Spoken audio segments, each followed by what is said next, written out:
السلام عليكم ورحمة الله وبركاته. أبنائي وبناتي طلبة وطالبات الصف الثاني عشر، أهلا وسهلا بكم في درس جديد من دروس مادة الرياضيات. النهاردة إن شاء الله هناخد مع بعض درس خواص النهايات. تعالوا بينا نستعرض خواص النهايات اللي تطبق لكل النهايات لجميع الدوال.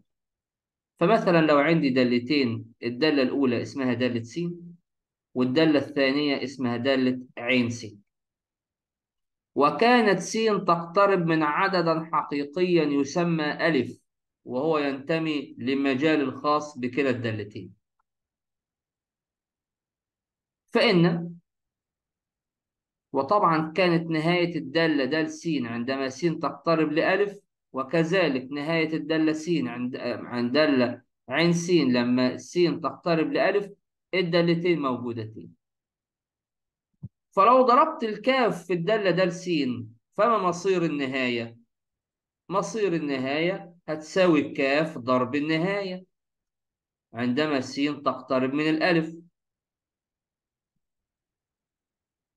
ولو جمعت الدالتين دالة س مع عين س، فكيف أحسب نهاية الجمع؟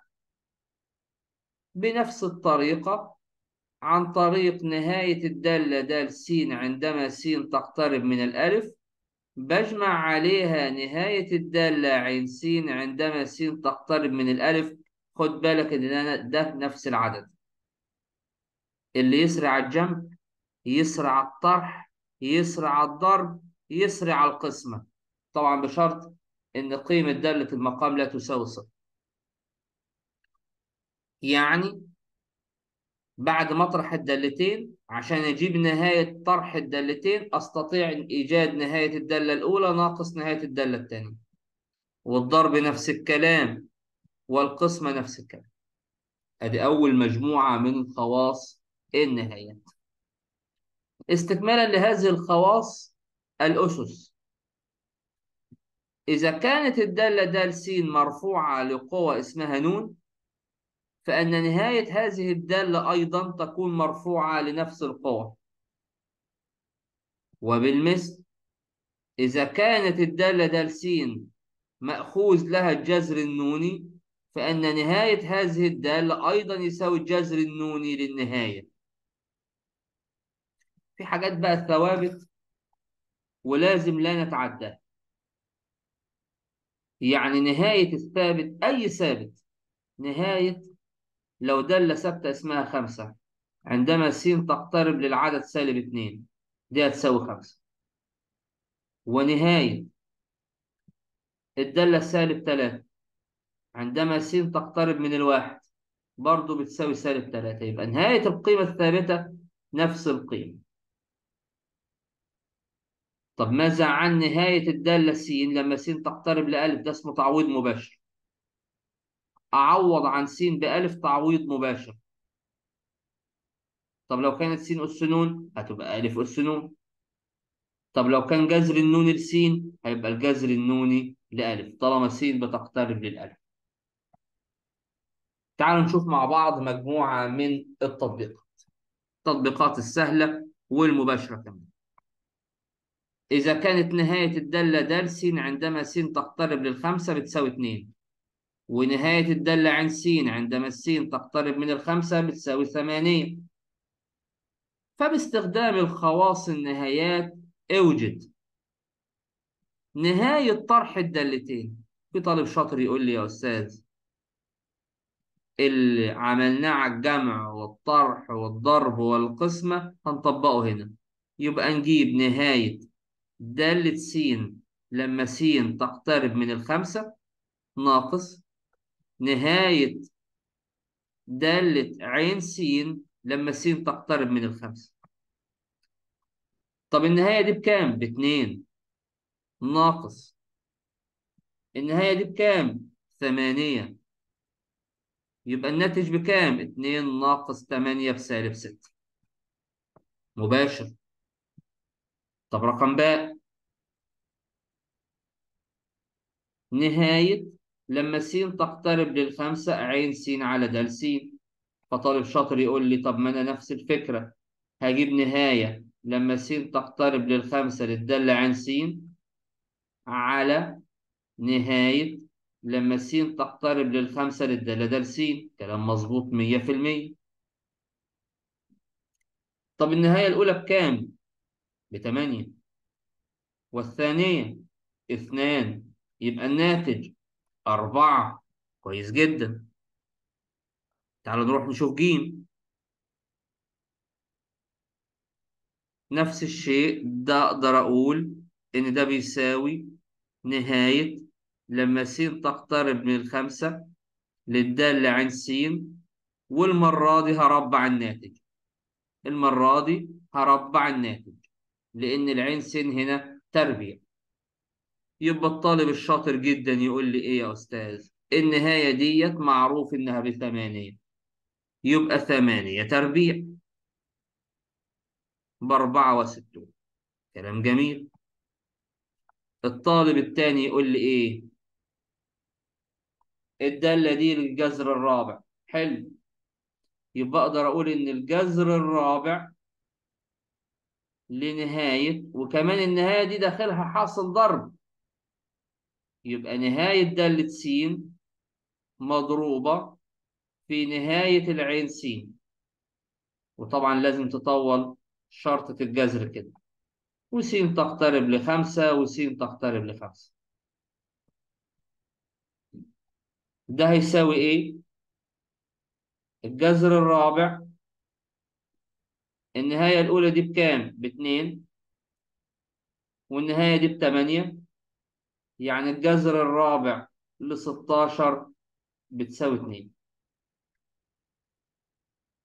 اللي فهم الأربع مسائل دول يكتب لي في الدردشة 4، واللي عنده سؤال أو استفسار يبدأ يسألني. كويس جدا.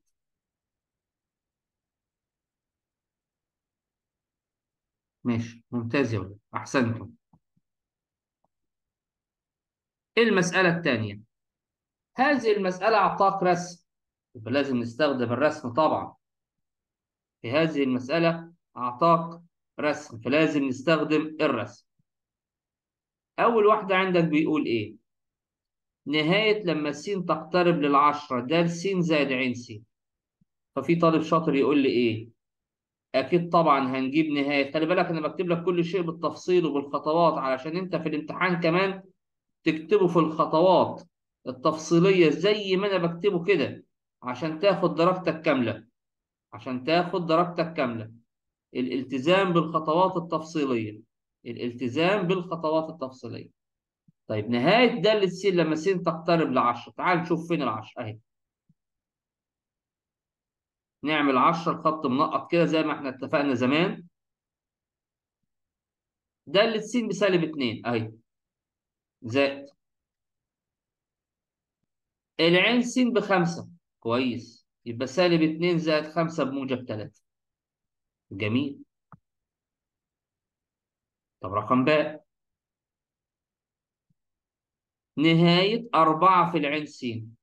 أنت يا أستاذ قلت لي هنخلي ال4 بره، وهنجيب نهاية الدالة عين س لما س تقترب ل7. كويس، صح جدا. طب ده بيساوي إيه؟ ال4 زي ما هي. ونهاية العين س لما س تقترب لل7. فين ال7؟ 7 أهي. النهاية بكام؟ ب5، يبقى 4 في 5 ب20. طب تعال نشوف رقم ج.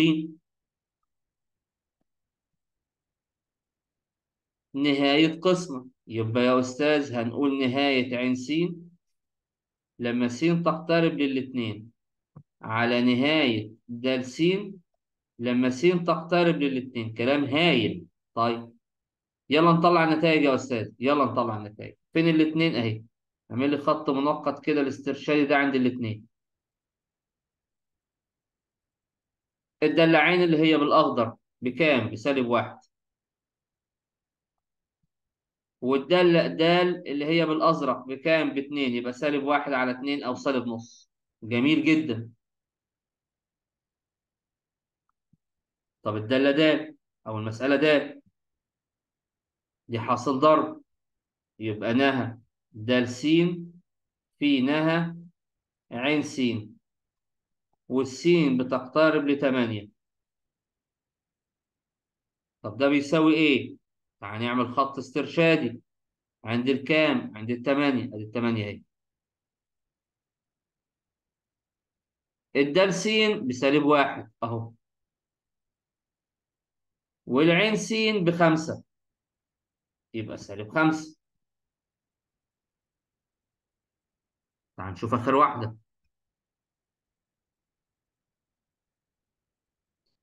نهى لما س تقترب للاتنين أو للسالب 2 جذر د س، يبقى الجذر للنهاية.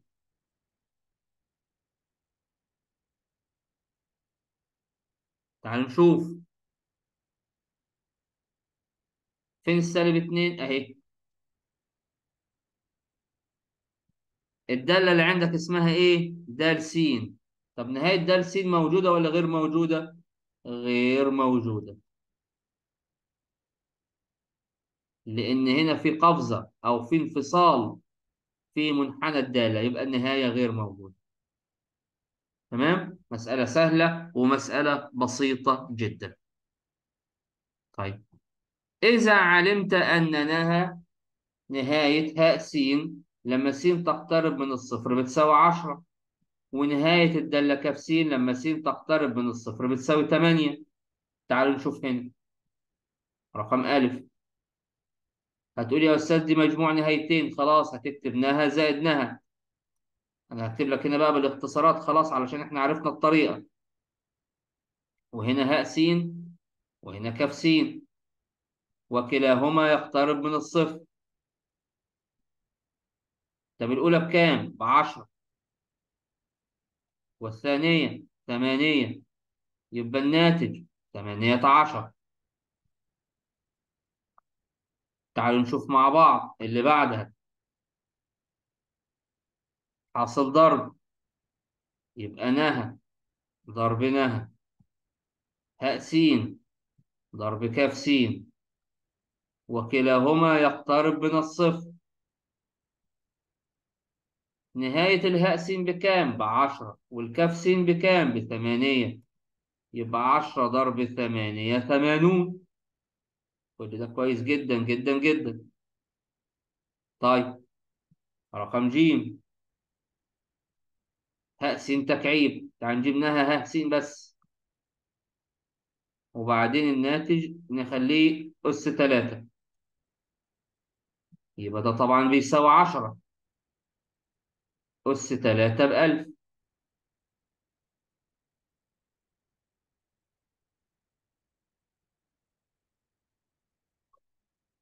د.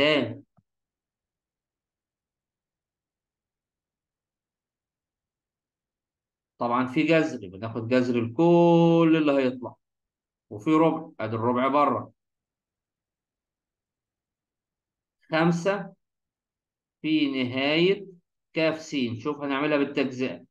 5 في هذه النهاية ضرب نهاية الهاء، وكل نهاية بتقترب من الصفر، يبقى ربع في 5. نهاية الكاف ب8، ونهاية الهاء ب10، يبقى الناتج ده هيساوي إيه؟ ربع، وهنا 400. جذر ال400 20، يبقى ربع ضرب 20 بكام؟ ب5. ربع ضرب 20 ب5. فكرة تاني. نهاية دالة س بتساوي 36 لما س بتقترب إلى 1، ونهاية قسم الدالتين دالة س وكاف س بتساوي -4، ونهاية الكاف س بتساوي إيه؟ نهاية اوجد نهاية كاف س عندما س تقترب من 1. طب تعالوا بينا مع بعض نشوف دي بتساوي إيه. عمليات عكسية طبعا من اللي عملناها قبل كده. مسألة رقم ألف هنا. ماذا يعني نهاية دالة س على كاف س؟ يعني نهاية البسط وحده لما س تقترب من الواحد، على نهاية المقام لوحده عندما س تقترب من العدد واحد. كل ده بيساوي -4. طيب يلا نعوض بالمعلوم. المعلوم هو نهاية الدالة د س، يبقى 36 على نهاية الدالة ك س لما س تقترب من الواحد بتساوي -4. بعملية الضرب التبادلي هنستطيع إننا نقول إن نهاية الدالة ك س لما س تقترب من الواحد بتساوي 36 على -4. ضرب تبادلي أستطيع أبدل مكان دول. في الضرب التبادلي ممكن أبدل مكان دول، يبقى بيساوي -3. جميل جدا. خلينا نشوف رقم باء. نهاية دالة اسمها م لما س تقترب للسالب 1 بيساوي -2. ونهاية دالة ن تكعيب لما س تقترب لسالب 1 بيساوي -8. اوجد نهاية 3 في م س ناقص 5 في ن س. خد بالك إن النهاية بتاعت النون س المعطاة دي محتاجة شغل، لأن مش مديلك نهاية النون س مباشرة، دي مديلك نهاية النون س تكعيب. فبالعملية العكسية اللي هو أخذ الجذر التكعيبي للطرفين هتبقى عندي ن س هنا بتساوي الجذر التكعيبي لسالب 8، والجذر التكعيبي لسالب 8 بكام؟ بسالب 2. دي أول خطوة هتساعدني هنا. بعدين النهاية المطلوبة دي هنجيبها إزاي؟ دي كأنها بتساوي 3 في نهاية الدالة م س. التلاتة ثابت أطلعه بره النهاية، وس بتقترب من السالب 1 ناقص 5. نفس الفكرة برضو، نهاية النون س والسين بتقترب من السالب 1. ده المطلوب. يبقى أنا كده وزعت النهاية عشان أطلع المطلوب. 3 تنزل في نهاية الدالة م بسالب 2 ناقص 5 في نهاية الدالة ن بسالب 2 أيضا. هنا -6 وهنا -10، يطلع الناتج النهائي -4. مسألة سهلة ومباشرة. يبقى في البداية لازم أجيب نهاية الدالة ن س باستخدام العملية العكسية للتكعيب، إن أنا آخد الجذر التكعيبي للطرفين. تمام؟ -4 طبعا الناتج -6، -4 -10 يديني -4. برافو عليكم جميعا طلبة اللي مركزة معايا. رسم. وما أسهل المسائل التي تحتوي على رسم. وما أسهل المسائل التي تحتوي على رسم. عايزين نستخدم الرسم البياني ده الذي يحتوي على دالتين، دالة منهم اسمها عين ودالة منهم اسمها دال. الدالة عندك اللي اسمها عين اللي هي ممثلة باللون الأحمر، والدالة دال ممثلة باللون الأزرق أو الأسود ده. اوجد إنها الاتنين د س ناقص 3 عين س لما س تقترب من 10 زي ما عملت في المسألة الأخيرة يا أستاذ. يبقى هقول دي بتساوي رقم 1 أو أ1 بتساوي إيه؟ 2 في نهاية دالة س لما س تقترب لل10 ناقص 3 في نهاية عين س لما س تقترب من 10. طب هنعمل إيه عند 10؟ أدي 10 أهي. من المصادفة تقاطع الدالتين معا. من المصادفة أن تقاطع الدالتين معا عند 10 وتكون قيمة النهاية ب4. من المصادفة تقاطع الدالتين معا هنا. يبقى ده بيساوي 2 في 4 ناقص 3 في 4، يعني 8 ناقص 12 بسالب 4. المرة دي بالسالب. من المصادفة حصل إيه؟ التقاطع. من المصادفة وجود التقاطع هنا.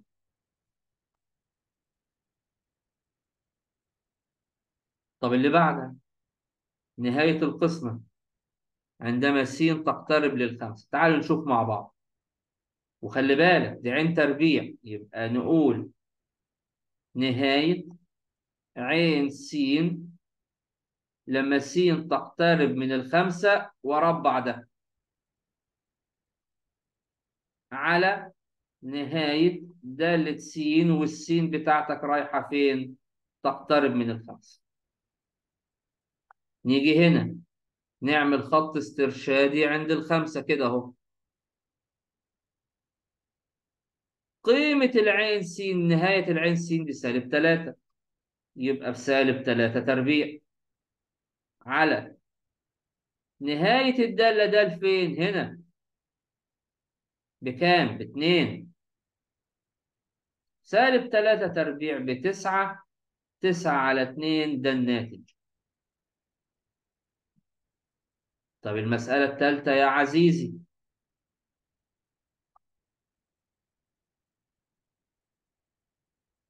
عايزين النهاية لما س تقترب من السالب 2. كويس. طب نهاية ايه؟ طبعا كل ده هيبقى تكعيب في الآخر. نهاية دالة س لما س تقترب للسالب 2 زائد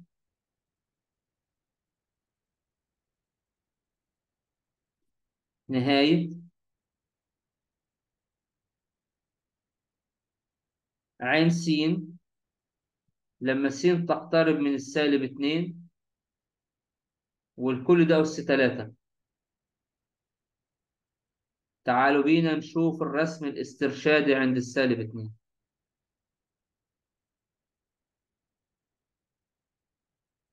الدالة دال بصفر، يبقى صفر، زائد الدالة عين بسالب 3،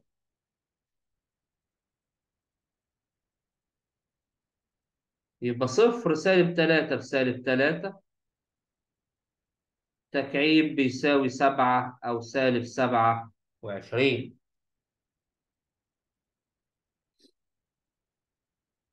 طب اللي جاية بقى مهمة جدا. اللي جاية دي مهمة جدا. اوجد قيمتي ألف الممكنة. القيم الممكنة الألف إمتى؟ إذا علمت أن نهاية الفرق بين العين والسين، بين الدال والعين بتساوي 3. خلوني أمسح بس كل الكلام ده ونشوف الفرق ب3 فين، ونمسك هنا من البداية لحد ما نشوف الفرق بين الدالتين بتساوي، أو بين النهايتين بيساوي 3. خلاص. هنا الفرق أدي 1 أدي 2، لا مش مكملة 3. طيب نيجي هنا، لا نيجي هنا أدي 1 أدي 2 أدي 3، يبقى دي أول قيمة أهي. الفرق بين د ناقص عين بتساوي 3، أدي أول قيمة هي عند السالب 1.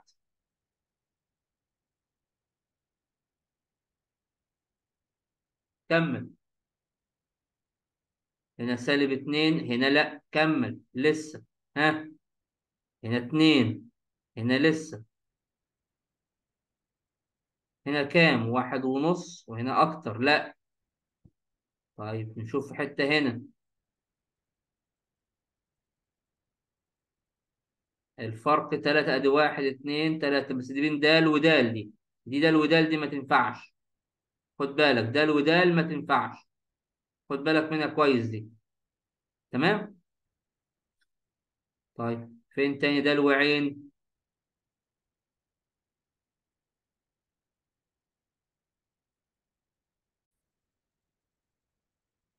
أما القيمة الثانية فهي طبعا هنا 1 2 3، يبقى سالب 1 وسالب 2.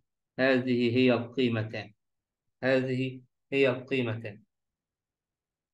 طيب اعطي سببا يوضح أن نهاية دالة س أو الجذر التربيعي لدالة س عندما س تقترب للاتنين غير موجودة. دالة س غير موجودة طبعا، لأن النهاية اليسرى لدالة س إنها لما س تقترب للاتنين من اليسار أو كده بتساوي 4، وإنها لما س تقترب للاتنين من اليمين تلمس الخط الاسترشادي عند الواحد، يعني النهاية اليمنى لا تساوي النهاية اليسرى، يبقى بالتالي النهاية غير موجودة. ده السبب، هو ده السبب.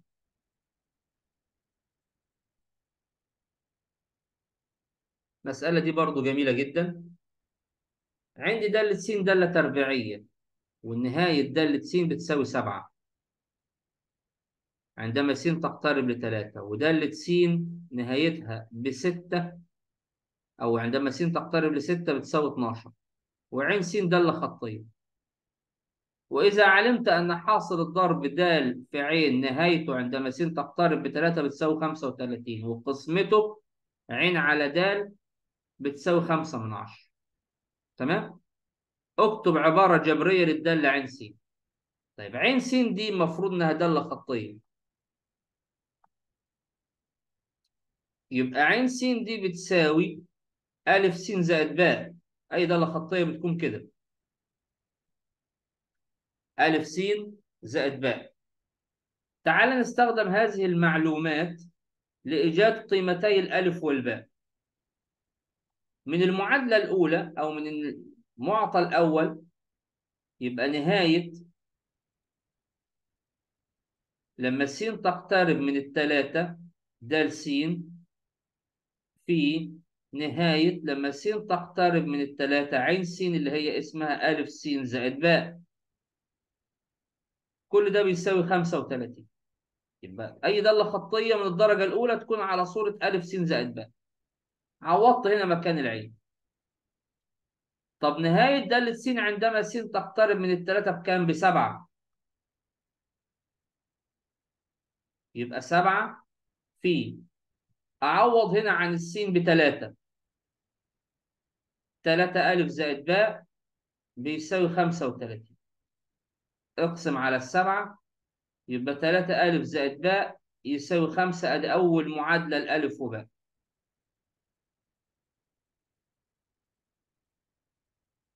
بالمثل تعال نشوف المعادلة الثانية. دي قسمة، يبقى نهى لما س تقترب لل6 عين س اللي هي اسمها ألف س زائد باء على نهى دالة س لما س تقترب من ال6 يا شباب. كل ده بيساوي نصف. طب دي بكام؟ دي ب12. تعال نعوض. نعوض هنا ب6. ألف س يبقى 6 ألف زائد باء يساوي 12 في نص ب6. أدي المعادلة الثانية. تعال ناخد المعادلتين دول معا. يبقى نقول 3 ألف زائد باء يساوي 5، و6 ألف زائد باء يساوي 6. نطرح، دي تبقى سالب، ودي تبقى سالب، ودي تبقى سالب. سالب 3 ألف يساوي -1، يبقى الألف بتلت على طول. سالب 3 ألف يساوي -1، يبقى الألف بتلت. نعوض، يبقى 3 في 1 على 3 زائد باء يساوي 5، يبقى 1 زائد باء يساوي 5، يبقى الباء ب4.